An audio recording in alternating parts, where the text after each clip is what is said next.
আজি আমি চেপ্টাৰটোৰ প্ৰশ্নাৱলী যিকেইটা প্ৰশ্ন আছে সেইকেইটা ডিছকাছ কৰিম আৰু তাৰপিছত যিটো অনুশীলনী আছে সেইটো অনুশীলনীটো তোমালোকে নিজে চেষ্টা কৰিবৰ কাৰণে, কাৰণ পৰীক্ষাৰ ৰুটিন অলৰেডি দিছে, তো পঢ়াবলৈ বাকী আছে বহুত। গতিকে মই ইয়াৰ পিছত মহাকাশখন চেপ্টাৰটো ষ্টাৰ্ট কৰিম প্ৰশ্নাৱলী প্ৰশ্নখিনি কৰি। তো বাকী অনুশীলনী যিখিনি প্ৰশ্ন আছে সেইখিনি স্কুল খোলাৰ পিছত আমি ডিছকাছ কৰিম। গতিকে চেপ্টাৰখিনি কমপ্লিট কৰি লওঁ। মহাকাশখন এটাই চেপ্টাৰ আছে মোৰ ভাগৰ, তাৰপিছত হৃদয়দাই পঢ়াব। তো স্কুল খোলাৰ পিছত মই আৰু ক্লাছ নকৰোঁ তোমালোকৰ বায়'লজিটো তেতিয়া পঢ়োৱা হ'ব। তো সেইকাৰণে মই মহাকাশখনটো ইয়াৰ পিছত ষ্টাৰ্ট কৰিম। আজি প্ৰশ্নাৱলী প্ৰশ্নখিনি চাই লওঁ, কাৰণ চেপ্টাৰটো অলৰেডি পঢ়োৱা হৈছে, গোটেই ডিটেইলছত পঢ়োৱা হৈছে। তো কুৱেশ্যনখিনি অলপ নিজে কৰিবৰ কাৰণে চেষ্টা কৰিবা, পিছত এনেই কৰি দিম বাৰু। তো ইয়াত কি কৈছে, তলত দিয়া কোনটো বস্তুৰ জড়তা বেছি? প্ৰথম যিটো প্ৰশ্ন কৈছে, তলত দিয়া কোনটো বস্তুৰ জড়তা বেছি? ক নম্বৰত কৈছে এটা ৰবৰৰ বল আৰু এটা একে আকাৰৰ শিলৰ বল। তো তোমালোকে অলৰেডি জানা যে জড়তাই কিহৰ ওপৰত নিৰ্ভৰ কৰে? ভৰৰ ওপৰত নিৰ্ভৰ কৰে। যাৰ ভৰ বেছি তাৰ কি হয়? জড়তা বেছি। তো এতিয়া ক নম্বৰত কৈছে এটা ৰবৰ বল আৰু এটা শিলৰ গুটি বা শিলৰ বল। তো এতিয়া কোনটোৰ ভৰ বেছি হ'ব? নিশ্চয় শিলৰ বলটোৰ ভৰ বেছি হ'ব আৰু ৰবৰৰ বলটোৰ ভৰ কি হ'ব? কম হ'ব। গতিকে শিলৰ বলটোৰ জড়তা আটাইতকৈ বেছি হ'ব। ঠিক আছে। তাৰপিছত খ নম্বৰত কৈছে এখন চাইকেল আৰু এখন ৰেলগাড়ী। তো এইটো ক'বই নালাগে, কাৰ ভৰ বেছি? ৰেলগাড়ীখনৰ ভৰ বেছি। তো ৰেলগাড়ীখনৰ যেতিয়া ভৰ বেছি, তো ৰেলগাড়ীখনৰ কি হ'ব? জড়তাও বেছি হ'ব। এটা 5 টকীয়া মুদ্ৰা আৰু এটকীয়া মুদ্ৰা।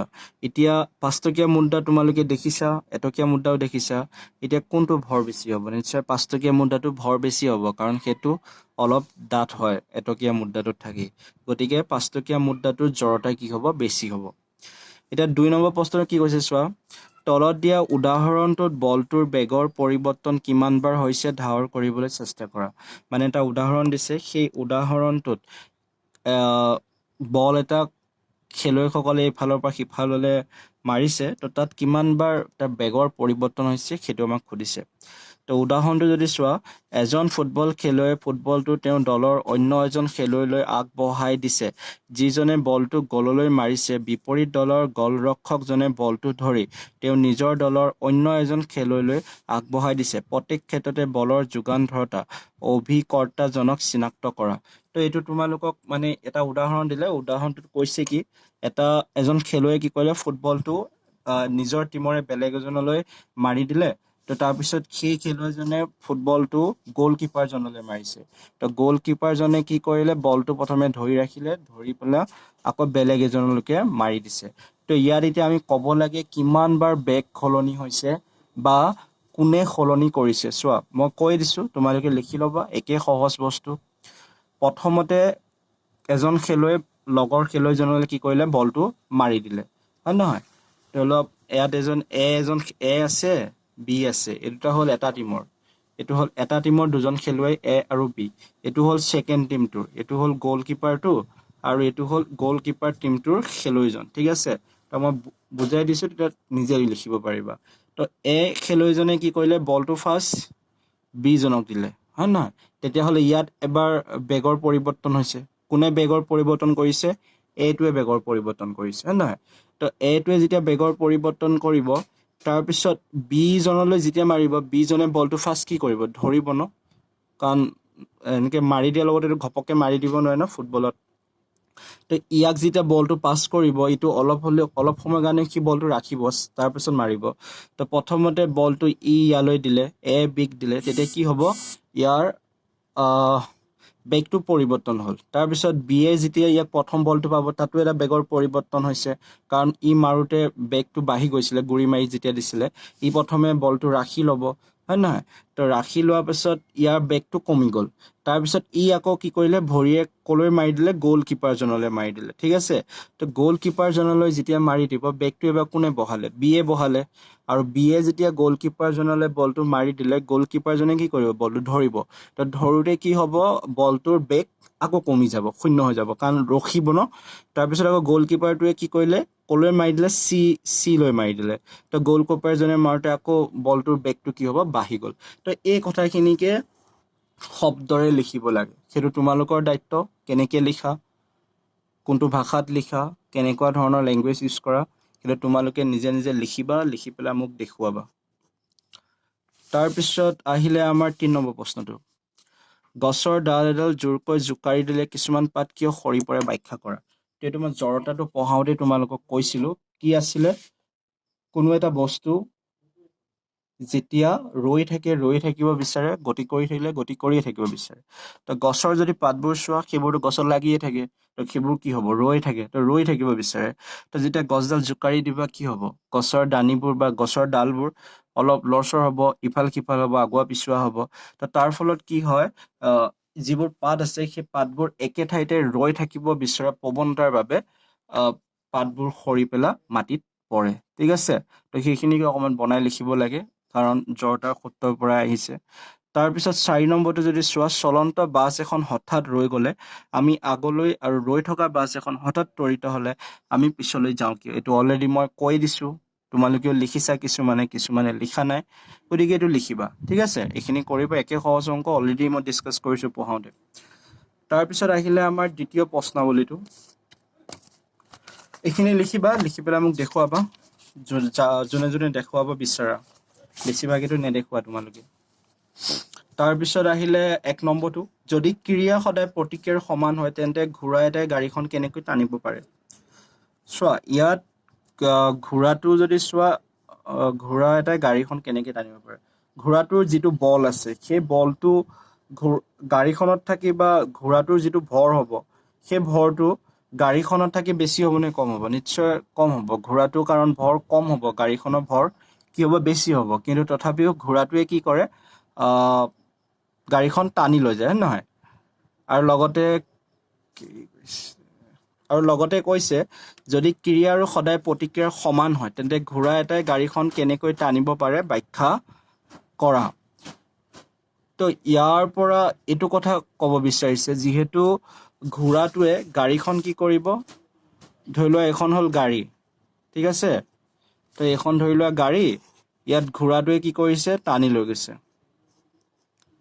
তো ঘোঁৰাটোৱে টানি লৈ যাওঁতে তৃতীয় সূত্ৰটোৰ মতে যিহেতু ঘোঁৰাটোৱে টানিছে, তেনে গাড়ীখনো কি কৰিব লাগিছিল, টানিব লাগিছিল। কিন্তু তথাপিও ঘোঁৰাটোৱে কি কৰিব পাৰে, গাড়ীখনক টানি লৈ যায়। তো ইয়াৰ পৰা কি বুজিলা, ইয়াৰ পৰা এইটো বুজিলা যে ঘোঁৰাটোৰ বল বেছি হ'ব লাগিব, তেতিয়াহে কি বুলি কয়, গাড়ীখন টানি লৈ যাব পাৰিব। কিন্তু তোমালোকে এইটোও জানা যে জড়তা নিশ্চয় ঘোঁৰাটো কম হ'ব পাৰে, কাৰণ চব ঘোঁৰাইটো ডাঙৰ একে সুস্থ নহ'বও পাৰে, গাড়ীখনৰ ভৰ বেছি হ'ব পাৰে। তেন্তে ঘোঁৰাটোৱে টানি নিলে কেনেকে।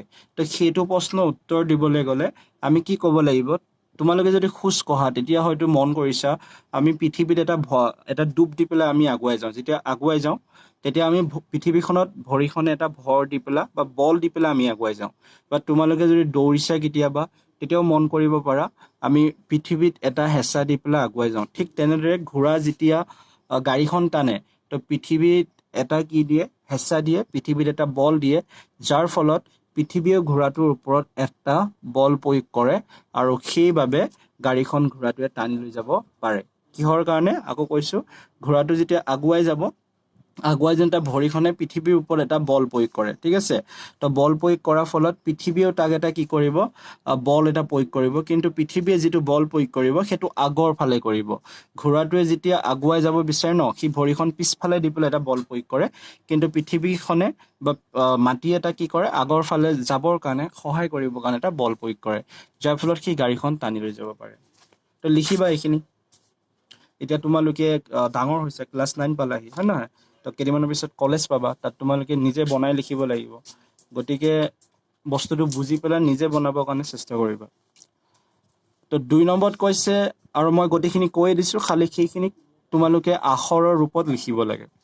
অগ্নি নিৰ্বাপক বাহিনীৰ কৰ্মী এজনে তীব্ৰ বেগেৰে পানী ওলোৱা পাইপৰ মূৰটো ধৰি ৰাখোঁতে কিয় অসুবিধা পায়। এইটো চিম্পল এনচাৰ হ'ব। অগ্নি নিৰ্বাপক গাড়ী দেখিছা তোমালোকে, পানী যে দিয়ে জুই জ্বলিলে, তো পানী যেতিয়া ওলাই আহে তেতিয়া সেই পাইপডাল বহুত জোৰছে ধৰি থাকিব লাগে। কিহৰ কাৰণে ধৰিব লাগে, কাৰণ যেতিয়া পানীখিনি ওলাই যাব ন, বহুত বেছি বলত পানীখিনি ওলাই যায়।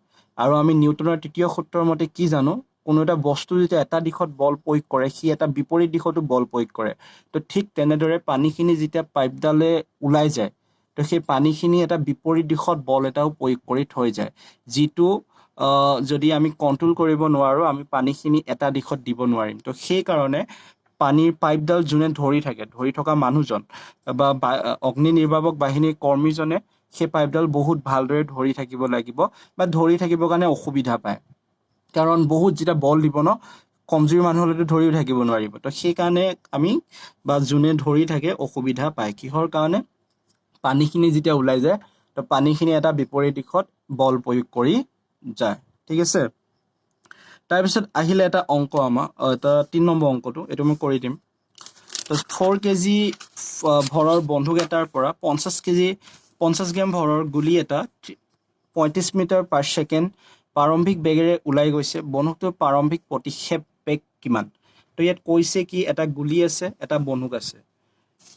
তো বন্দুকটো যেতিয়া মাৰিলে গুলিটো ওলাই গৈছে আৰু গুলিটো এটা বেগত ওলাই গৈছে আৰু আমি নিউটনৰ সূত্ৰ মতে কি জানো গুলিটো যেতিয়া ওলাই যাব তেতিয়া বন্দুকটো এটা কি কৰে পিছৰ ফালে এটা বেগ দিয়ে বা পিছৰ ফালে এটা বল প্ৰয়োগ কৰে হয় নহয় তো পিছৰ ফালে যিটো বেগ দিব সেই বন্দুকটো মানে কিমান বেগত গুচি আহিব আমি নিউটনৰ তৃতীয় সূত্ৰ মতে পঢ়িছিলোঁ এটা উদাহৰণেই আছিলে যেতিয়া গুলিটো বন্দুকৰ পৰা ওলাই যায় তেতিয়াহ'লে সেই গুলিটো ওলাই যোৱাৰ আগতে বা বন্দুকৰ পৰা ওলাই যোৱাওঁতে এটা পিছৰ ফালে বল প্ৰয়োগ কৰে যাৰ ফলত বন্দুকটো কি হয় পিছলৈ ঠেলি আহে বা পিছলৈ গুচি আহে তো সেইটো আমি উলিয়াব লাগে প্ৰশ্নটোত কৈছে যি কৈছে আমি সেইমতে লিখি যাম প্ৰথমে দিয়া আছে কি দিয়া আছে বন্দুকটো ভৰ দিয়া আছে বন্দুকটো ভৰ আমি বন্দুকটো ভৰ ধৰো M1 তো কিমান দিছে 4 কেজি হল তাৰপিছত কৈছে গুলিটোৰ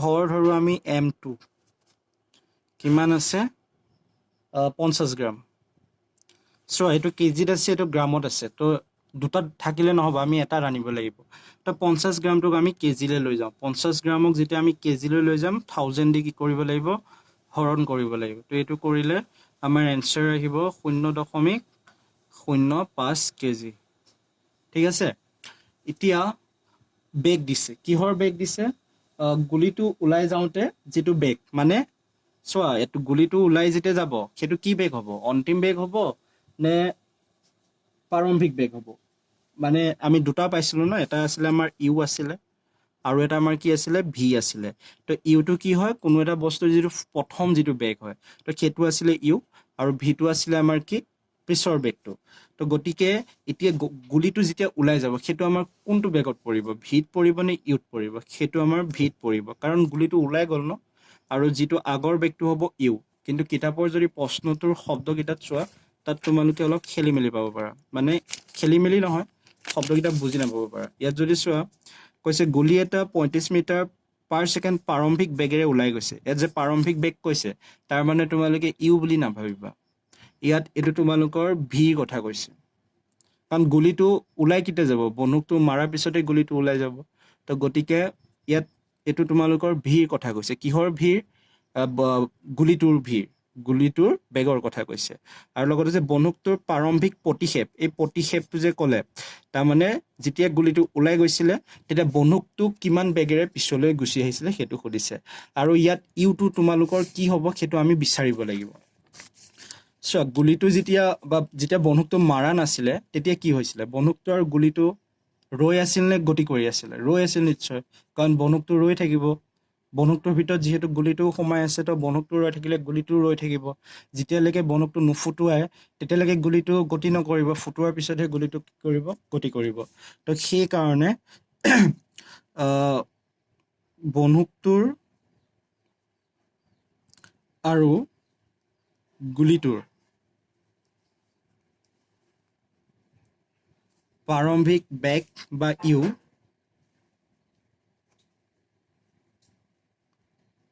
প্ৰাৰম্ভিক বেগ বা ইউ কি হ'ব তোমালোকৰ 0 কাৰণ ৰৈ আছিল ন তো সেই কাৰণে বন্দুকটোৰ বাবেও তাৰ ইউ মানটো 0 হ'ব গুলিটোৰ বাবেও তাৰ ইউ মানটো কি হ'ব 0 হ'ব তো এতিয়া আমি ধৰো তো গুলিটো ফুটুৱাৰ পিছত গুলিটো যেতিয়া ওলাই যাব তো ওলাই যোৱাৰ পিছত গুলিটোৰ বেগ ধৰো আমি v1 গুলিটোৰ বেগ কেতিয়া ফুটোৱাৰ পিছত ঠিক আছে এনেকৈ লিখিলে বুজি পাব কি ধৰো আমি v1 আৰু এইটো আমাক কিমান দিছে 35 মিটাৰ পাৰ সেকেন্ড ঠিক আছে এতিয়া আমাৰ বন্দুকটোৰ বেগটো ধৰো আমি v2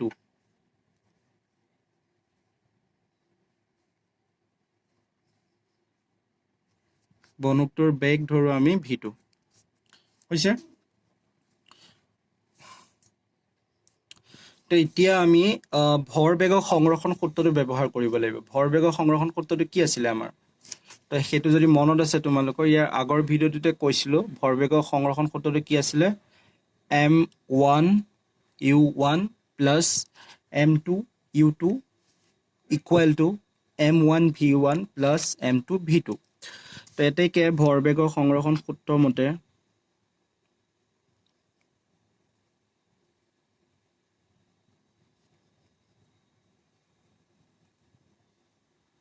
ভৰবেগৰ সংৰক্ষণ সূত্ৰ মতে কি হ'ব m1 মানে কি বন্দুকটো হৈছে আৰু ইয়াৰ u1 মানে ইয়াত যে আমি u2 ধৰিছিলো ন তো ইয়াত আমি u2 জেনেৰেলি ধৰি ললো দুইটাৰ কাৰণে বন্দুক আৰু গুলিটোৰ কাৰণে গতিকে তোমালোকে ইয়াত u1 u2 নিলিখি কি লিখিব পাৰা ডাইৰেক্ট m1 plus m2 কৰি u লিখি দিবও পাৰা কাৰণ আমি একে ধৰি লৈছো ধৰাটোৰ ওপৰত নিৰ্ভৰ কৰে আৰু আমি জানোৱে যে u2 শূন্য হ'ব গতিকে এনে u1 u2 ধৰি বেছি দীঘল কৰি লাভ নাই তাৰ পিছত ইফালে যদি চাও m1 v1 plus m2 v2 এতিয়া এইখিনিটো শূন্য হৈ যাব কাৰণ u2 কি হয় আমাৰ শূন্য গতিকে গটেখিনিয়ে কি হৈ যাব শূন্য তো m1 মানে আমাৰ কিমান আছিল 4 v1 মানে কিমান আছিল 35 আৰু m2 মানে আছিল আমাৰ 0.05 উল্টা পুল্টা হৈ গ'ল নেকি এইখিনি অকমান ভুল হ'ল তো ইয়াত যদি চাও আমি ইয়াত গুলিটো ভৰ ধৰিছিল কিমান m2 গতিকে ইয়াত আমি গুলিটোৰ বেগু ধৰিব লাগিব কি v2 আৰু বন্দুকটোৰ বেগ ধৰা v1 ঠিক আছে তো সেইটো অকমান গণগোল হৈছিল সেইটো ঠিক কৰি লবা তো এইটো আমাৰ শূন্য হৈ গ'ল তাৰ পিছত ইফালে যদি চাও m1 টো আমি পাম এতিয়া কিমান m1 আমাৰ হ'ল এতিয়া বন্দুকটো ভৰ গতিকে বন্দুকটো ভৰ 4 কেজি আছিল v1 টো আমি নাজানো সেইটো আমি কি কৰিব লাগিব উলিয়াব লাগিব তাৰ পিছত m2 টো আমি পাইছিলো 0.05 কেজি আৰু v2 টো আমি কিমান পাইছো 35 তো এটা এইখিনিৰ পৰা আমি কি কৰিব লাগে v1 টো উলিয়াব লাগে v1 টো কি হয় আমাৰ বন্দুকটো ভৰ হয় ঠিক আছে তো এটা শূন্য হৈ থাকিলে 4v1 এই দুটা মাল্টিপ্লাই কৰা পূৰণ কৰা কিমান আহিব 5 5 গুণ 25 উকলিব 2 5 3 গুণ 15 15 2 17 দশমিক আহিব দুঘৰৰ আগত অৰ্থাৎ 1.75 হ'ল ঠিক আছে এতিয়া এটো ইফালে লৈ আহা কি হ'ব 1.75 ইকুৱেল টু 4v1 তো v1 equal to 1.75 divided by 4 এটো হৰণ কৰিব লাগিব হৰণ কৰিলে যেটো আহিব সেইটোৱে হ'ব আৰু আগতে এটা কি থাকিব মাইনাস চিন থাকিব হৰণ কৰিলে কি হ'ব 4 4 গুণ 16 উকলিব 1 4 3 গুণ 12 4 3 গুণ 12 3 বাকি থাকিল 4 7 গুণ 28 ইমান তো 43.75 নহব তো এটো হৰণ কৰিব লাগিব তো এটো লিখিবা তোমালোকে 0.43 আৰু আহি থাকিব ইফালে ইমান কৰি থাকিব নালাগে দশমিকৰ পিছত দুটা পোৱাৰ পিছতে ৰাখি দিবা বিজ্ঞানৰ ইমান প্ৰবলেম নহয় বাকি এনসাৰটো তো এটোৱে আছিল মই আকৌ এবাৰ দেখাই দিছো প্ৰথমৰ পৰা তো ইয়াত কৈছে কি বন্দুকটো ভৰ ধৰিলো আমি m1 গুলিটো ভৰ ধৰিলো m2 বাকি এইখিনি কনভাৰ্ট কৰি ললো তাৰ পিছত বন্দুকটো আৰু গুলিটো প্ৰথমে ৰৈ থাকিব তাৰ বাবে কি হ'ব u মানটো শূন্য হ'ব তাৰ পিছত ধৰিলো গুলিটোৰ বেগ ধৰিলো v2 কিয় v2 ধৰিলো কাৰণ ওপৰত আমি গুলিটো ভৰ ধৰিছিলো m2 তো গটিকে এটোটো আমাক দিয়া আছে 35 মিটাৰ পাৰ সেকেন্ড বন্দুকটোৰ বেগ হ'ল আমাৰ v1 বাকি এইখিনি ভৰবেগৰ সংৰক্ষণ সূত্ৰ মতে ক্যালকুলেশন খিনি কৰিছো ঠিক আছে তাৰ পিছত আৰু এটা অংক আছে এই অংকটো মই বুজাই দিম তোমালোকে নিজে কৰিবা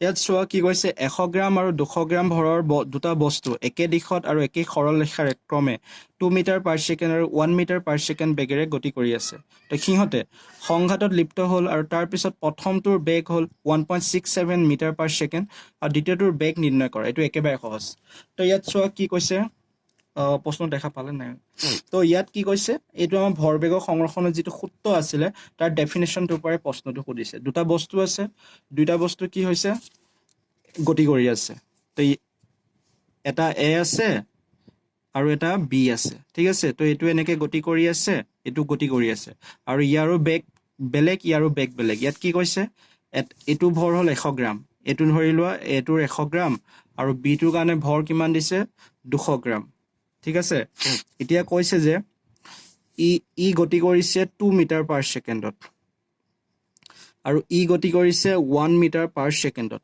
তাৰপৰা অলপ সময় পিছত ইহঁতে কি খালে খুন্দা খালে তো খুন্দা খোৱাৰ পাছত কি হৈ গ'ল এই এ লিপ্ত হোৱাৰ পিছত প্ৰথমটোৰ বেগ মানে এই এ বস্তুটোৰ বেগ কি হৈ গ'ল